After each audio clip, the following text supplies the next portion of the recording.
all this smoke, all of this, and these alarms don't go off.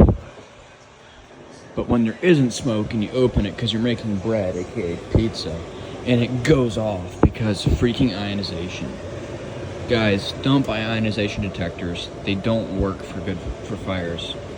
Get photoelectrics. Have one ionization or two of them nowhere near your kitchen, because that's what's protecting you.